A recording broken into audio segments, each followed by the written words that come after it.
Monsieur le président, monsieur le ministre d'État, madame la présidente, monsieur le rapporteur, l'heureuse initiative de notre collègue Stéphane Demilly s'inscrit dans un contexte bien délicat. Je salue, monsieur le ministre d'État, les propos rassurants qui ont été les vôtres et qui ne seront pas étrangers à des votes qui jusque-là n'étaient pas certains.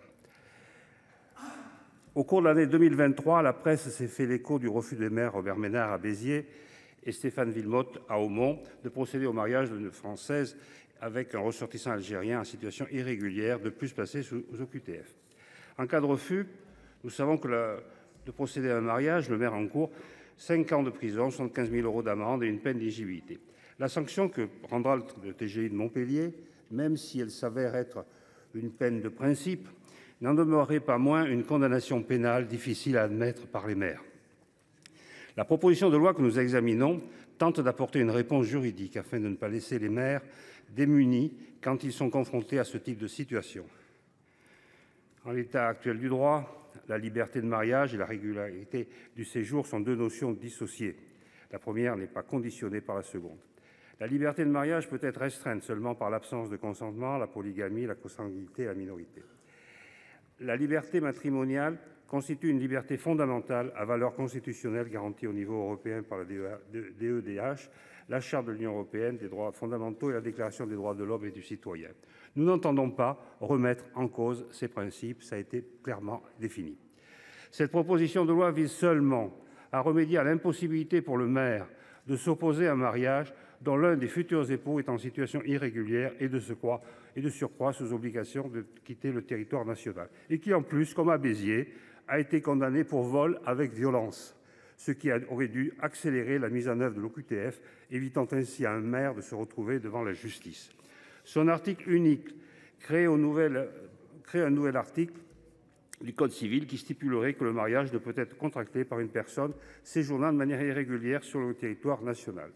Les membres du groupe Les Indépendants partagent bien évidemment les objectifs de lutte contre les mariages frauduleux et pour le renforcement de la protection des officiers d'état civil.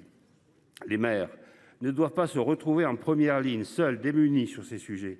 Le problème que nous ne pouvons occulter, c'est que cette proposition de loi se heurte à des obstacles constitutionnels. Il est donc essentiel de trouver un équilibre entre la lutte contre les abus et le respect des droits fondamentaux. Nous devons envisager des solutions alternatives qui renforceront la coopération entre les maires et les autorités compétentes sans pour autant porter des atteintes aux libertés individuelles. Nous avons le devoir de préserver les maires devant une situation qu'ils ne peuvent pas accepter et totalement incompréhensible pour leurs administrés. Dans l'état actuel des choses, la commission des lois a parfaitement cerné les difficultés constitutionnelles de ce texte et tente d'y remédier. L'idéal serait que le maire puisse saisir le préfet et le parquet dès lors que l'irrégularité de séjour est constatée, afin que l'exécution de l'obligation de quitter le territoire soit accélérée ou demander qu'elle soit annulée si elle n'a plus lieu d'être.